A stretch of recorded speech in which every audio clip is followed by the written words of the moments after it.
pessoal, beleza? Hoje nós vamos falar sobre Web Workers, que ele serve para a gente poder executar JavaScript em uma thread paralela à main thread para não travar a UI. Bom, por que, que a gente iria usar um Web Worker, né? Como o JavaScript ele roda somente na main thread, ela tem a responsabilidade de renderizar a interface do usuário, processar os eventos como clique, digitação e tudo que o usuário pode interagir com o site. E além disso, ainda executa o código JavaScript. Então, quando a gente executa uma tarefa muito pesada, a gente acaba bloqueando a interface, por exemplo. Tá vendo? Eu não consigo copiar o texto, tá vendo? E depois, quando acaba, eu consigo voltar a interagir. Então, quando a gente tem esse problema, nós podemos usar o Web Worker para separar esse cálculo pesado, essa função pesada, em uma thread diferente para manter a UI acessível. Então, basicamente é isso que ele faz. Ele é uma forma de a gente executar scripts em uma thread de segundo plano, separada da main thread. E aí essas funções, essas tarefas pesadas e que vão demorar muito tempo, né, como cálculos ou requisições de API, ela não vai congelar a interface do usuário. E como é que funciona para fazer essa comunicação entre o web worker e a nossa main thread? Para fazer essa comunicação, a gente precisa usar o evento onMessage, que são mensagens. Ou seja, na main thread, para o worker, a gente usa uma post message para enviar os dados com um data. E dentro do worker, a gente usa o self post message para enviar os dados de volta. Deixa eu continuar aqui. Beleza. E aí, agora nós vamos fazer o mesmo exemplo que fiz no início lá, que a gente clicou no botão para fazer o cálculo e não estava conseguindo copiar. E agora vocês vão ver como que funciona quando está dentro do worker. Olha, eu clico e consigo copiar. O loading está funcionando, entendeu? Por quê? Porque a UI não trava, porque não está sendo rodado na main thread. E essa aqui é a mágica do worker. Ó, para fazer requisição da API, né? É que aqui vai ser muito rápido, então não dá nem para mostrar, tipo, que vai travar, que é muito rápido, sabe? Mas mesmo assim, também dá para fazer isso. E aí, para criar o worker, não é muito difícil também não. Basta instanciar a classe worker, passando o caminho do arquivo JS do próprio worker mesmo.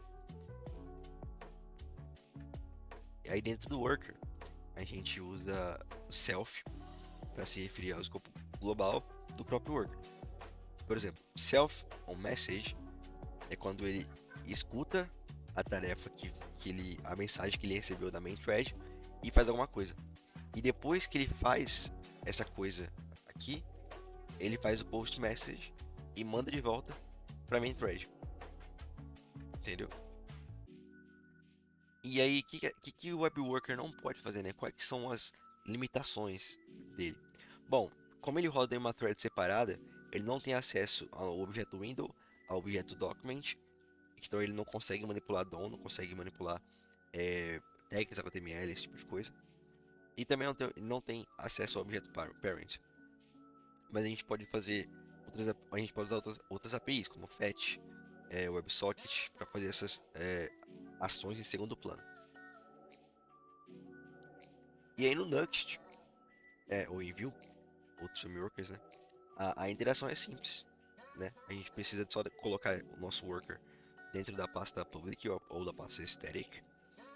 A gente então declara ele, como foi feito no outro exemplo, const worker new worker e passa o caminho dele.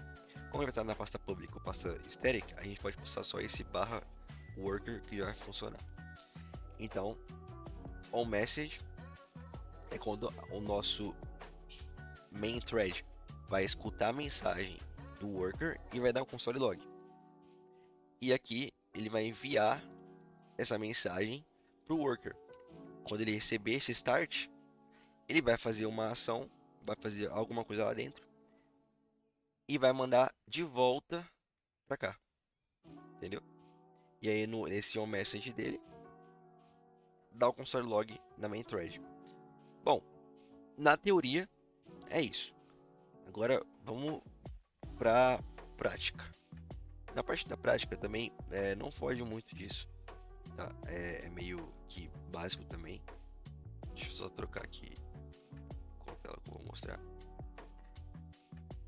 Beleza? Bom, na parte prática eu coloquei aqui 2 exemplos para a gente usar. Que aqui é a parte da requisição da API e aqui um cálculo de Fibonacci com os números, né?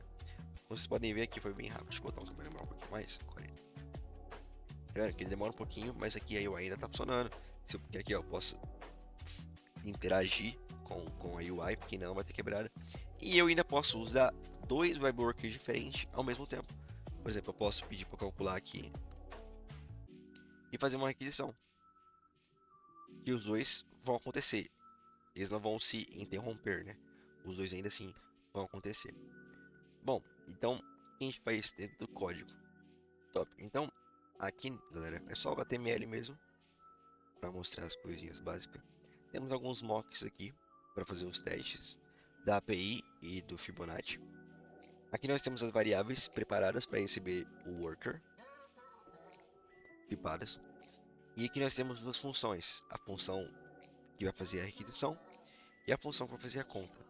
E aqui embaixo no Mounted a gente tem o Terminate para terminar a thread que vai ser aberta por esse web worker.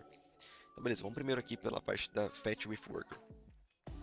Então aqui nessa aqui, que é de fazer a requisição com o worker, nós temos aqui embaixo que inicia o carregamento, né? Ele vai dizer para nossa main thread que vai iniciar o loading, ou seja, que o web worker vai iniciar a requisição.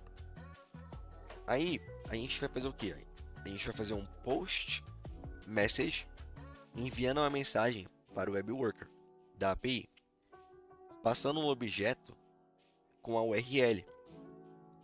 E aí dentro do API worker, a gente vai fazer um self message, self on message ou o add event listener com message.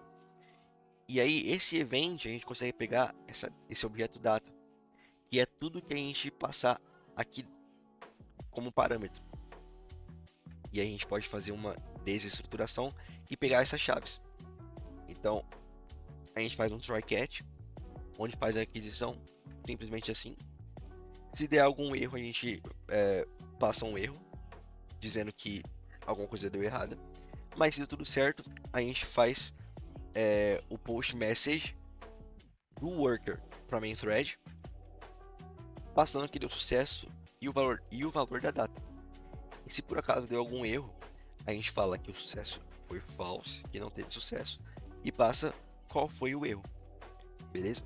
Nesse caso aqui, galera, é um caso bem simples, onde a gente só passa o URL e faz uma requisição, mas você poderia integrar com Axios por Composable para fazer toda a configuração da API, toda a configuração da requisição, e aqui dentro você só passar realmente a requisição pronta e receber de volta os dados, né? Aqui foi uma forma bem simplesinha mesmo, só passando a URL, mas é uma forma crua de mostrar o que você pode fazer com o web worker, né? Quando ele aqui dentro do web worker, quando a gente faz esse post message dentro da main thread, a gente vai escutar essa mensagem que foi enviada, vai pegar o event.data, como eu disse, ele é essa desestruturação aqui, e então a gente pode pegar, setar o load como false, porque quer dizer que já se encerrou aquela requisição, já se encerrou esse processo do worker. Se foi sucesso, a gente atribui a data para nossa variável de resultado. E se deu erro, a gente atribui o nosso erro para a variável de erro. Simples assim, não tem segredo. E na calcular Fibonacci, é basicamente a mesma coisa, gente. A gente coloca o loading como true para dizer para nossa main thread que o worker vai começar a trabalhar. A gente faz um post message para o nosso CPI worker, passando o nosso data com esse number. E dentro do CPI worker, nós temos a função aqui de Fibonacci. Temos aqui o self Add Event Listener Message, onde a gente desestrutura o objeto data, pegando o number, faz dentro do try catch, executa a função de Fibonacci, passando esse number que a gente recebeu lá da main thread. Se deu tudo certo, manda a mensagem de volta para main thread, falando, pô, deu sucesso, e o resultado. E se deu erro, algum erro, a gente faz o push message, falando, mano, deu errado e tá aqui o erro. E aí, quando a main thread escutar essa mensagem que o worker enviou para ela vai fazer a mesma coisa. Ela vai pegar o event data, desestruturar, setar o load como false, porque já terminou a execução. Se deu certo, atribui a variável result para a variável da CPU result, para dizer ao usuário qual foi o valor do resultado. E se deu erro, ele passa o erro. Então, tipo assim, é bem simplesinho, tá? Para vocês entenderem o quanto o Web Worker pode ajudar na hora de desafogar a main thread. A gente consegue tirar um pouco do congestionamento, né? Onde fazer requisições que são feitas em segundo plano, tipo, não é a requisição principal do site, mas também precisa estar ali. E às vezes você coloca ela para fazer uma atrás da outra, pode atrapalhar a performance do seu site. Tanto que eu comecei a usar o Web Worker para fazer algumas requisições exatamente pelo fato de precisar mexer com performance, de precisar melhorar a performance do site. E aí foi onde eu encontrei a solução de usar o Web Worker. E até hoje eu uso porque realmente coube muito bem nessa situação de melhorar a performance, né? De lidar com isso. Então, espero que vocês tenham gostado. Eu vou deixar o repositório nos comentários. Então vocês terão acesso ao código fonte. Espero que vocês tenham gostado. Até a próxima.